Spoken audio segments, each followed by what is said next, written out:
Oi, olá, como é que vai? Tá tudo certinho aí?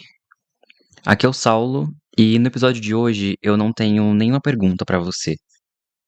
Esse episódio, ele é um até logo ou um possível adeus, tudo depende de como vai ser o ano seguinte. Mas pra terminar esse ano bem, eu não poderia deixar de vir aqui e finalizar também esse projeto que é o Não Lugar, que foi tão importante pra mim em 2025. Eu pensei muito em como eu ia fazer essa retrospectiva do meu ano, sem parecer muito melancólico. Embora eu já tenha aceitado também que, em partes, isso já é meio que um traço da minha personalidade. Eu acho que eu sou uma pessoa melancólica por natureza. Então, para não ficar tão emotivo, tão meloso, eu acho que eu vou falar um pouco de biologia junto, já que esse foi um assunto que ficou mais presente na minha vida por esses dias, tá? Então, bora lá.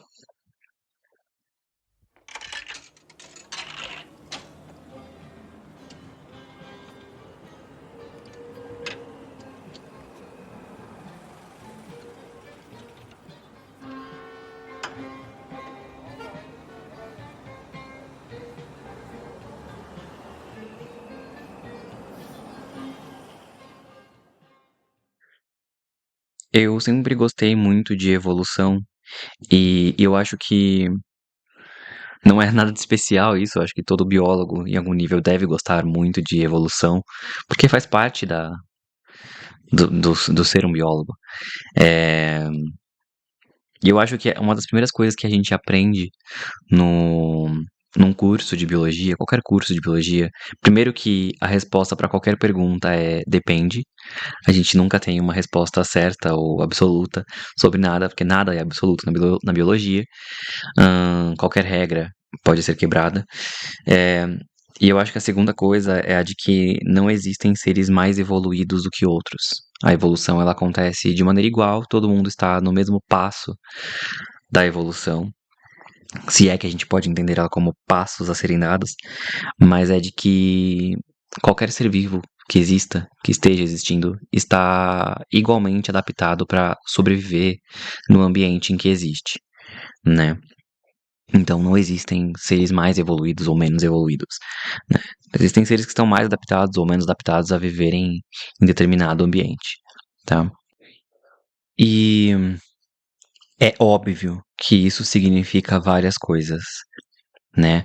E eu estou tentando não fazer deste texto parecer uma coisa reducionista e muito menos um papinho furado de coach, né? Que é uma das coisas que eu mais abomino e que tende a usar traços da biologia para explicar coisinhas bobinhas e comportamentos meio esquisitos humanos, tá? E para passar uma mensagem meio absurda muitas das vezes, tá? Eu não estou tentando fazer nada disso por aqui. Mas o que eu queria utilizar como exemplo, eu queria destacar nesse episódio sobre a questão de evolução, são duas coisas. Primeiro, que a evolução ela não é linear, e segundo, que a evolução ela depende muito mais de erros do que de acertos. Bom, hoje em dia estima-se que existem cerca de 37 trilhões de células que formam e que constituem um corpo humano na média. Dentro de cada uma dessas células existem 23 pares de cromossomo. E dentro desses cromossomos existe uma fita que chamamos de DNA. Esse DNA ele é constituído de pequenas partezinhas de moléculas que são ligadas por hidrogênio, chamadas de pares de base. Tá? Existem, né, no corpo humano aproximadamente 3,2 bilhões de pares de base. Cada um desses pares de base é como se fosse uma linha com informação que constitui, né, junta o nosso DNA, o nosso genoma. Então, vamos pensar nesses pares de base como se fosse um grande caderno, onde estão registradas informações sobre esse indivíduo, tá? Onde cada par de base que está ali seria como se fosse um registro histórico, né? E ancestral de tudo que culminou para aquele ser humano ser constituído. E não somente isso, mas vamos imaginar que este livro, este caderno de registros, é também um manual que vai ser seguido, sobre como o seu corpo vai ser constituído. Então, ele é a base de registro manual para a criação de você como você é. Então, cada molécula, cada pedacinho do que constitui você é formado a partir do que está registrado no seu DNA, do que está registrado nessas linhas, nesses pares de base, tá? Então, a sua altura, a cor da sua pele, o tom da sua voz, o formato do seu rosto, o formato de cada detalhe do seu corpo é formado por um registro específico que está constituído no seu DNA. Então, é óbvio que todos nós possuímos características muito similares entre si. Né? Todos, né, no geral, possuímos as mesmas quantidades de dedos, as mesmas quantidades de membros, formatos de corpo parecido, tá? Mas, ao mesmo tempo, nós também temos coisas muito diferentes. E cada uma dessas coisas diferentes que acontecem no nosso corpo só acontece porque é possível e precisa ser possível que o nosso DNA sofra mudanças, tá? Então, a combinação de diferentes mudanças vai fazer com que exista um resultado diferente.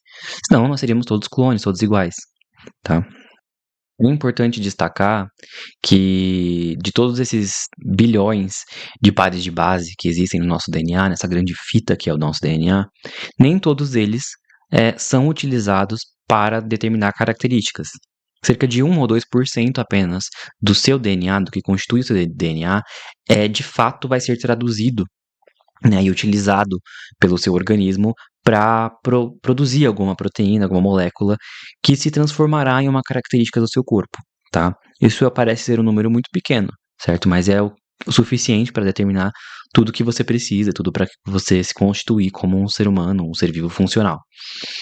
Todo o resto daquele grande registro é como se fosse isso mesmo, um monte de registros pré-históricos de coisas que o seu organismo não utiliza. Então são genomas que ficam ali parados, pedaços de DNA que ficam ali parados, que foram incorporados através de vírus, através de outras mutações, através de outros resquícios ancestrais nossos que já não são mais características utilizáveis, não são mais partes utilizáveis do nosso DNA. Mas eles não existem ali por acaso, eles não existem ali. Claro, né? Aconteceu de maneira aleatória, por acaso, mas eles não estão ali sem cumprir nenhum papel, eu diria. Né? Boa parte do que existe no seu DNA é utilizado como uma forma de regulação e também como uma forma de proteção daquilo que é importante. Então, é como se fosse uma casca que envolve e protege e que, né, permite que exista uma certa conservação do que é importante dentro do seu DNA, tá? Então, é óbvio, igual eu falei, a evolução ela acontece a partir de erros, mas também precisa existir uma parte do seu corpo, que é alguma parte do seu DNA, que é conservada, né, minimamente conservada, para prevenir que esses erros sejam erros fatais, né? Então, é isso. Dentro de cada uma das nossas células existe esse livro, esse grande livro de registros, que é o nosso DNA. E cada uma dessas células, que é um organismo vivo, vai utilizar cada uma aí a sua maneira, cada célula dependendo do que ela produz. Ela vai utilizar partes ou outras partes do nosso genoma para produzir o que ela precisa para determinar a sua função, tá? E aí eu falei que dentre essas 37 trilhões de células, né, que existem no nosso corpo, todas elas estão vivas, certo? E se uma coisa está viva, significa que em algum momento ela vai morrer. E com as células não é diferente, então toda célula, como um organismo vivo, ela possui um ciclo de vida determinado. Alguns são muito rápidos e duram cerca de horas, outras podem nos acompanhar aí ao longo da vida e durar décadas e décadas, como é o caso daí das células que formam nossos neurônios. E uma das características importantes sobre as células também é que antes de morrer, né, boa parte delas pelo menos, deixam uma cópia de si. Elas se multiplicam aí num processo que nós conhecemos na biologia como mitose, né, ela se duplica. Isso é interessante porque nesse processo é necessário que aquela casca que protege o nosso DNA, aquele monte de registro, né, que fica envolto do nosso DNA, que não serve exatamente para virar um fenótipo, não vira uma característica nossa, ele envolve, ele protege o DNA como se fosse uma casca mesmo. E aí, nesse momento, ele precisa se abrir, né, estar num processo mais aí desconstituído, para que seja lida essa tira de DNA inteira, ela seja duplicada antes da célula morrer, para que ela possa deixar uma célula jovem nova ali no lugar, né? Então, esse ciclo vai recomeçar depois. E é nesse processo de duplicação, né, de mitose, que acontece né, dos processos evolutivos mais comuns, que são os erros de leitura do DNA, né? Então, existem partes do DNA que estão mais sujeitas a erros, que justamente são essas partes que não se tornam, que são menos conservadas, que não se tornam genes especificamente, que são partes mais externas, assim, mais utilizadas como essa casca protetora mesmo, e elas estão sempre sujeitas a erros muito, quase sempre acontece, né? Mas existem, em algum momento, pode existir, de algum par de base, alguma linha daquelas de registro das partes importantes também sofrerem algum tipo de alteração, né? E geralmente as alterações são bem graves, assim, elas podem ou não trazer alguma mudança significativa na vida daquele ser, ou na vida daquela célula que vai surgir. E aí, geralmente, se essa célula não é viável, né, ela acaba não funcionando, né? Mas podem existir também características que ficam silenciosas ali em determinada célula e, e que são passadas adiante, que a gente não sabe, né? E é justamente isso que é um dos passos que torna a evolução possível, né? Então, por causa de um erro que foi causado ali na hora da leitura, características novas podem ir surgindo dentro dos organismos, sabe? E é óbvio que, por via de regra, essas mutações elas não acontecem de maneira benéfica para o organismo, né? Por via de regra, se essas mudanças acontecem numa parte importante do genoma, aquela alteração, se for significativa, pode ser que seja uma significativa ruim, né? E falando aí de células haploides, né, de processo de fecundação, tudo isso pode significar na não sobrevivência desse indivíduo que vai nascer, e uma mutação em um indivíduo já existente pode ser aquela velha conhecida e tão prejudicial para nós, que são os carcinomas, né, o câncer. Que justamente é células, né, que vieram com alguma mutação diferente aí numa parte importante e acabaram se reproduzindo de maneira desenfreada. E são células que podem ser não maléficas, né, podem ser que a gente chama de benignas, mas também podem ser células prejudiciais, né, malignas. E tudo isso, né, para dizer que estes erros, né, essas coisas aleatórias podem acontecer a qualquer momento e fazem parte da vida a qualquer momento, né? Elas estão acontecendo o tempo todo dentro do nosso corpo. E, e eu tô dizendo tudo isso porque a biologia, por si só, ela não é uma coisa bonita. E eu vou explicar, é óbvio que ela é linda, né? Em certo ponto. Eu gosto, né? São assuntos riquíssimos, né? Tem muita coisa para se aprender. A gente entende muita coisa sobre o mundo por causa da biologia. E sobre a vida por causa da biologia. Mas ela não é bonita no sentido de que ela é fria, ela é brutal. Tudo que a gente consegue ver hoje, se você sai, tudo que você consegue observar de vida hoje, só existe pela quantidade de erro que foi acontecendo ao longo do tempo, né? A gente consegue entender a gente consegue observar o mundo funcionando em pleno equilíbrio, porque ela é implacável e tudo aquilo que não dá certo não sobrevive, morre mesmo, no sentido literal. Para tudo que a gente consegue observar funcionando hoje, várias coisas precisaram dar errado, muito erro precisou acontecer e acontece o tempo todo. E a natureza vai dando esse sentido de podar tudo aquilo que vai morrendo assim mesmo, sabe? Que não presta que não consegue sobreviver no seu ambiente. Então, tudo que a gente vê dando certo e a gente observa, tudo que é observável hoje, que são coisas que estão dando certo em termos de vida, né, só existem porque o tempo todo ao nosso redor estão acontecendo erros. Eu acho isso muito louco.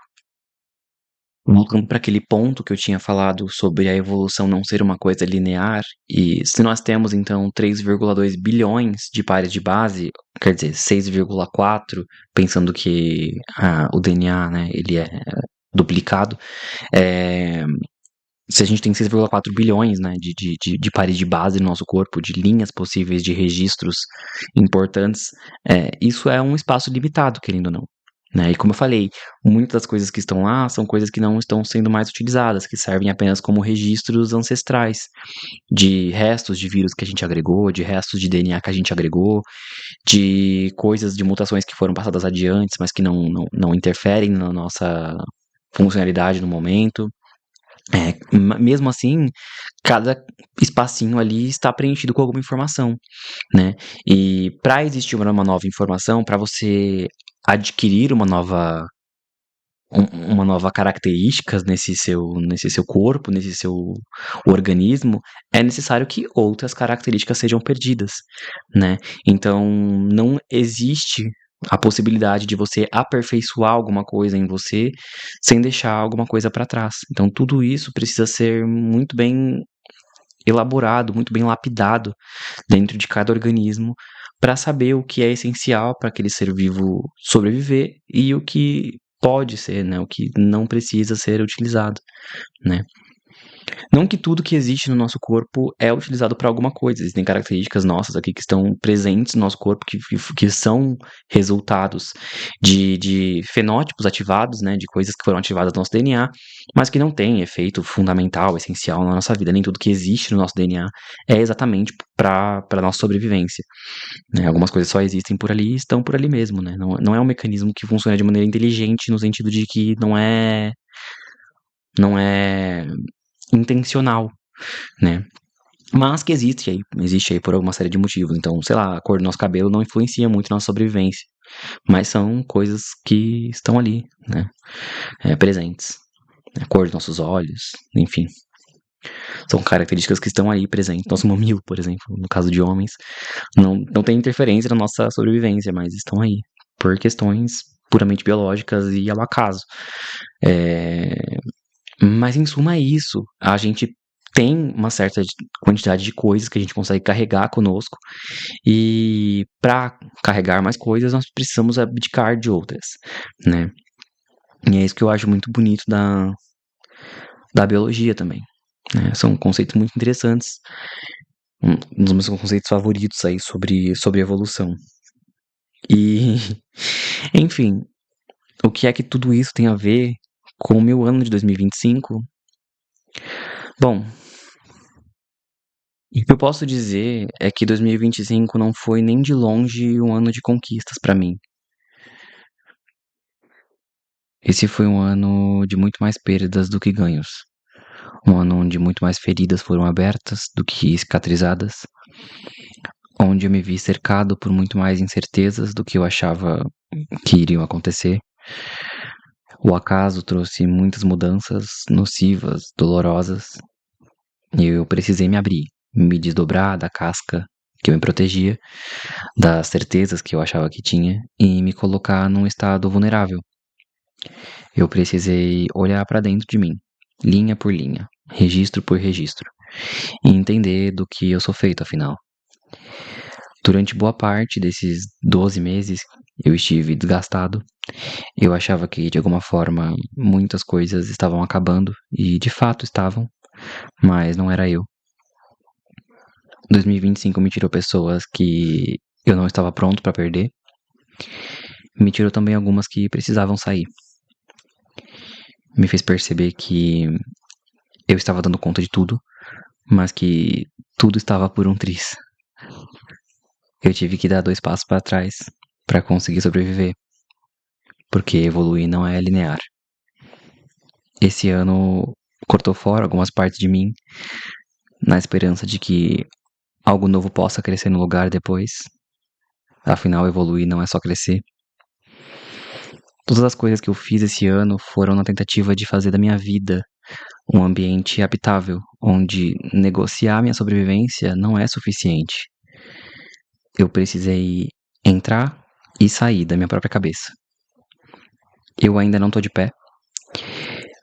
Eu ainda tô aqui no processo de desdobramento, de expansão e de morte de alguma coisa em mim. Tem algo em mim que ainda não terminou de agonizar, de fato. Tem muita coisa que eu tô remoendo ainda. Algum erro do qual eu ainda não me adaptei, mas que não é um erro vital. E não é impressionante que a natureza esteja o tempo todo tentando nos matar, mas ao mesmo tempo esteja nos empurrando para a vida? Enfim, eu não quero agradecer por esse ano, porque ele teve um gosto bem amargo. Mas eu quero agradecer a todas as pessoas que fizeram dele um período superável e até agradável em alguns momentos. Então, obrigado família, obrigado amigos, obrigado meus bichos, meus cachorros, passarinhos. A coisa mais incrível que eu aprendi sobre a vida é que estar vivo necessariamente esbarra em estar vivo com alguém. Então, obrigado. Por fim, eu não prometo que ano que vem eu vou estar mais forte ou mais preparado para lidar com os erros e os acasos que venham me acontecer. Afinal, evoluir é feio, brutal, frio, doloroso e imprevisível. Mas mesmo assim, a vida ela insiste em continuar. E eu espero continuar assim, né? Que esse fim seja um possível começo, tá? Então é isso. Bom fim de ano para todo mundo. Um abraço e possivelmente até o ano que vem.